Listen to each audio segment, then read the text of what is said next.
The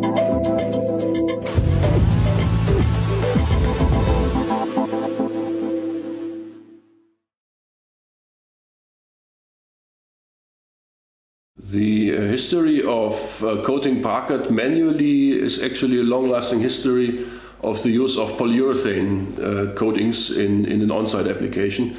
It actually started with urethane modified alkyd resins almost 100 years ago, being followed by one component as well as two component solvent-borne polyurethane systems in the second half of the last century. And actually in Europe and as well as North America, to a high extent, meanwhile, we find one component as well as two component polyurethane systems on the waterborne formulations being very successful in the market.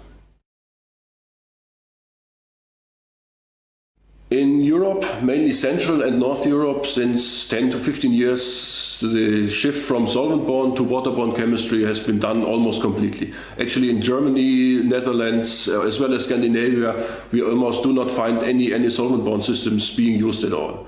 In Southern Europe, as well as Asia and also North America, we find the situation a little bit different. Here still solvent-borne systems are in use, but the change towards waterborne systems is happening quite rapidly. In the last years, we have been mainly focusing on substituting NMP containing, that is to say, waterborne formulations that contain N-methylpyrrolidone. This change has been mainly done in most areas in Europe and is still going on in North America.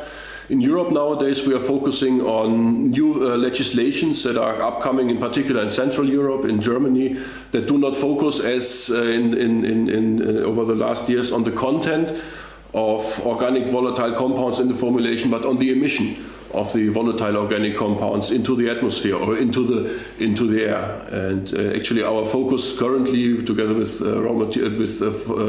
coatings formulators, is to eliminate or significantly reduce the emission of solvents in on-site applied parquet coatings.